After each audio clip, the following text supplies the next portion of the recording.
Tu fais quoi? Je regarde ça.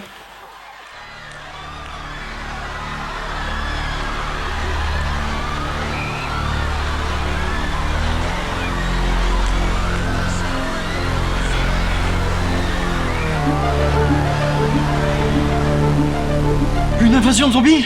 Trop cool!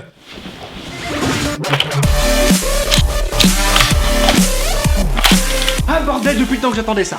Non mais calme-toi, c'est juste le Black Friday. Le quoi?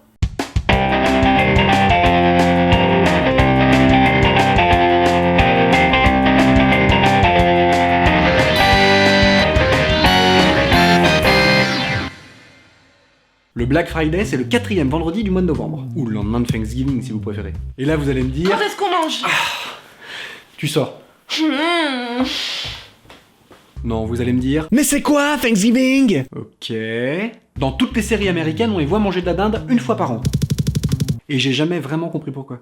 En bref, aujourd'hui, on va s'intéresser à Thanksgiving. L'origine de cette tradition remonterait à 1620, lorsque les pères pèlerins débarquèrent pépouze en Amérique. Grosso modo, eux voulaient que l'État arrête de mettre son nez dans les affaires religieuses. Mais comme ça le faisait pas, ils se sont barrés sur un nouveau continent pour créer une nouvelle Jérusalem. Mais à leur arrivée, l'affaire était franchement pas gagnée, et ils seraient tous morts de faim et de maladie s'ils n'avaient pas reçu un coup de main des Wampanoag, une tribu d'Indiens d'Amérique. Du coup, à l'automne 1621, les colons réussirent à faire une première récolte, et décidèrent de faire 3 jours d'action de grâce. De remerciement à Dieu, si vous préférez. Et ils convièrent les indigènes à partager leurs repas pour les remercier de leur aide. Mais à cette époque, ça n'avait rien d'une cérémonie annuelle. Et pour preuve, la seconde célébration n'eut lieu qu'en 1623, soit 2 ans plus tard.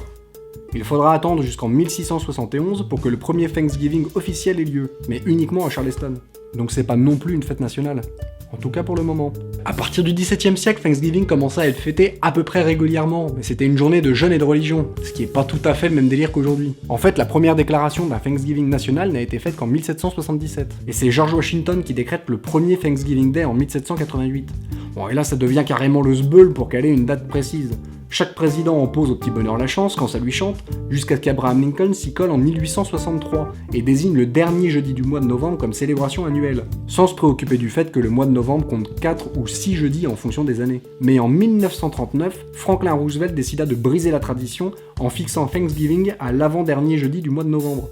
Et cette décision ne fut pas prise dans le but de respecter les origines de cette fête religieuse. C'était plutôt pour prolonger d'une semaine la période des achats de Noël. En fait, le pays sortait tout juste d'une dépression économique, et Roosevelt voulait favoriser cette période propice à la dépense. Parce que Thanksgiving marque aussi le top départ des courses de Noël. Les gens commencèrent à gueuler, et durant 2 ans, certains états fêtèrent Thanksgiving le dernier jeudi du mois, tandis que les autres le fêtaient l'avant-dernier jeudi du mois. Et la fête fut surnommée Franksgiving, en référence à Franklin Roosevelt. Et finalement, pour mettre tout le monde d'accord, en 1942, Franklin Roosevelt décida que Thanksgiving serait fêté le 4e jeudi de novembre. Enfin bref, un compromis a donc été trouvé entre tradition et intérêt économique. Mais c'est quand même marrant de se dire qu'à la base, Thanksgiving c'était un moyen de remercier Dieu pour toutes les richesses du Nouveau Monde et pour fêter la bonne entente avec les populations indigènes. On demandera aux Amérindiens ce qu'ils en pensent. C'est pas du tout le sujet de la vidéo.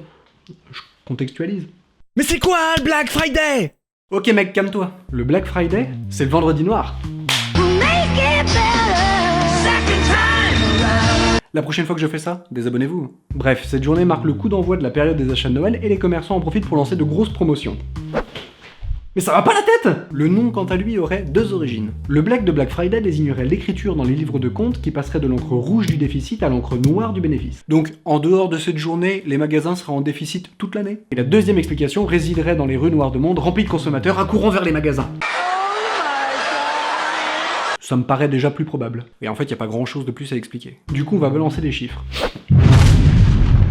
Non mais là ça devient n'importe quoi. En 2014, le Black Friday c'était 130 millions de consommateurs se ruant dans les magasins, soit 1/3 de la population américaine, ce qui équivaut à la population de la France, à laquelle il faut ajouter celle de la Belgique, de la Suisse et de l'Espagne. Ce qui veut dire qu'il y a l'équivalent de la population de 4 pays qui sont partis faire leurs courses. Et en moyenne c'est près de 400 $ par personne qui ont été dépensés. Ça fait 372,20 € par personne.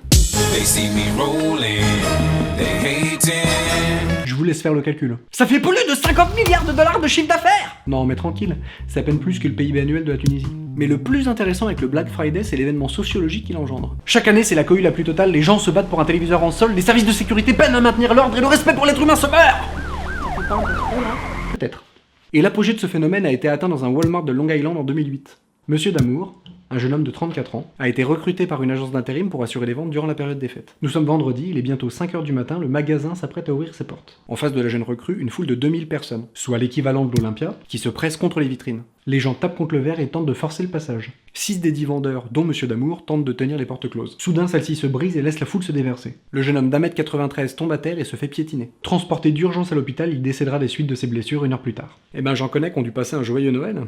Précisons quand même qu'au moment où on a demandé aux gens de partir parce qu'un employé avait été tué, ils ont répondu « I've been online since yesterday morning. Je fais la queue depuis hier matin. » Et ont tranquillement continué leur shopping. Ok. Non, mais faut les comprendre aussi, un téléviseur à moins 50%, quoi, merde! Une occasion comme ça, on peut bien marcher sur 2 ou 3 types. Mais c'est pas tout, il y a également une femme enceinte de 8 mois qui a été hospitalisée suite à la cohue. Une femme enceinte de 8 mois? Je pouvais pas rater ces promos et ça secouait moins que les pogos du Hellfest. Selon le New York Times, les violences sont monnaie courante durant le Black Friday. Et effectivement, de nombreux faits divers sont rapportés chaque année. On peut citer par exemple la fusillade de 2008 dans un Toys R Us, où 2 hommes se seraient tirés dessus pour un jouet. Mais je voulais vraiment ma peluche. Ou plus récemment, en 2011, une femme a aspergé une dizaine de personnes avec une bombe lacrymogène.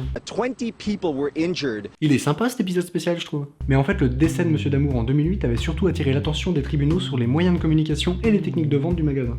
Et accessoirement sur le manque de moyens et de formation des vendeurs sur la gestion de la foule. 10 contre 2000, faut reconnaître que c'est pas très équitable. Mais je serais curieux de savoir quelles techniques te permettent de gérer une foule de 2000 personnes.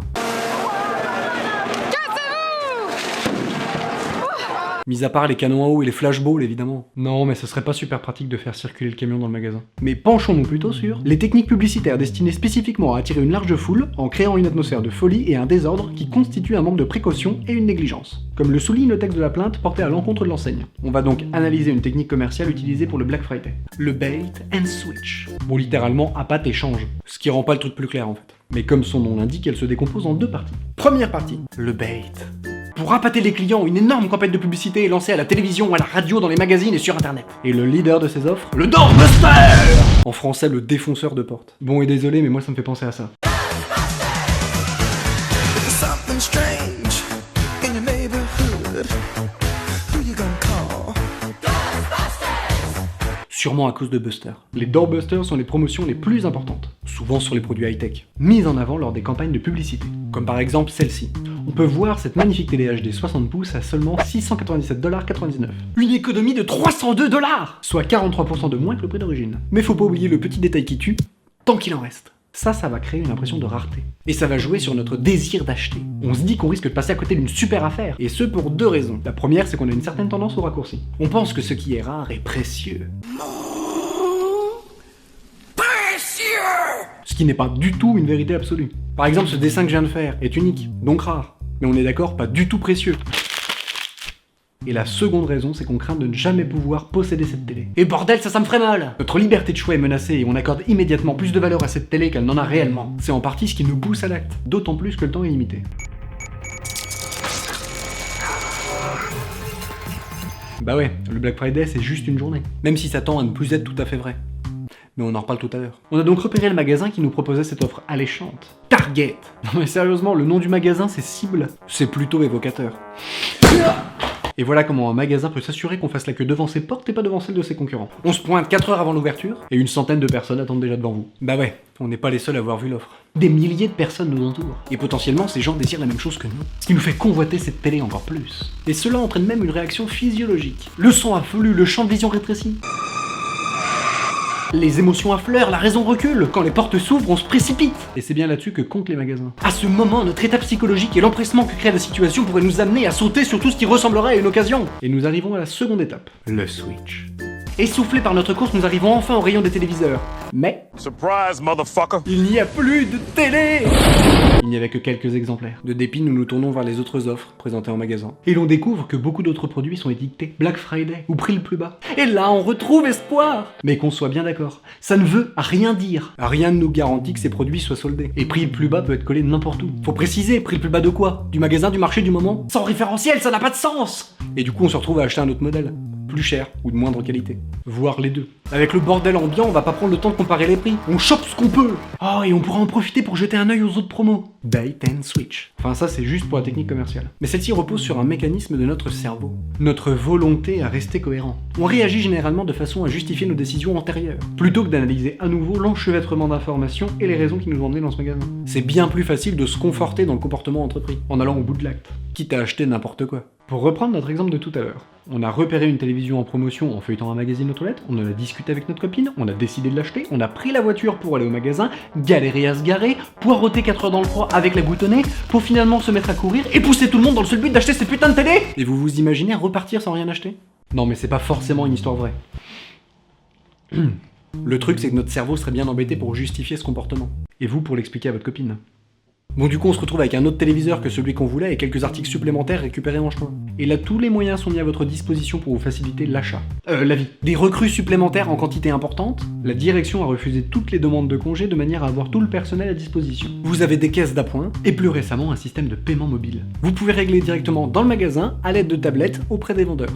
Eh ben je suis impatient que le Black Friday débarque en France.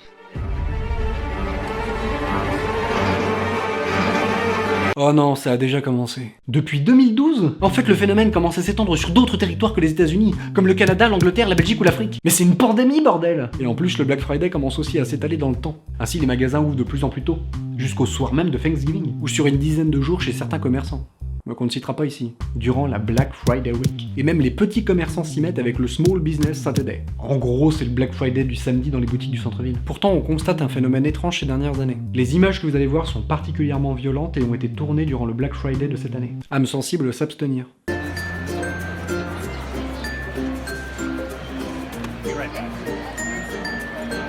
Mais pourquoi ils se battent pas, là? La fréquentation des magasins aux États-Unis commence à diminuer.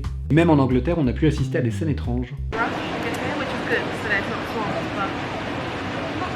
Les consommateurs achètent de plus en plus sur internet, durant le Black Friday, mais aussi durant le Cyber Monday. Les promotions sur internet du lundi. Mais quand est-ce qu'ils vont s'arrêter? En fait, ces dernières années, notre mode de consommation a évolué. Les ventes via les appareils mobiles comme les tablettes et les portables ont augmenté au détriment de celles en magasin. Acheter en ligne commence à apparaître comme une solution pour les gens qui ne veulent pas faire de catch pour un téléviseur. Bon, même si du coup, c'est les serveurs qui plantent à cause de l'affluence. On peut alors se demander si, sur le long terme, la démarche ne se retournerait pas contre les revendeurs. Étalant la durée des promotions de plus en plus, ils en viennent à réduire l'effet de rareté. Et derrière nos écrans, nous pouvons prendre le temps de comparer et de nous renseigner sur les produits qu'on recherche. L'impression d'urgence est atténuée et nous nous sentons moins en compétition avec nos semblables pour l'achat d'un article. Et le consommateur, contrairement à ce que l'on pourrait croire en voyant ces images,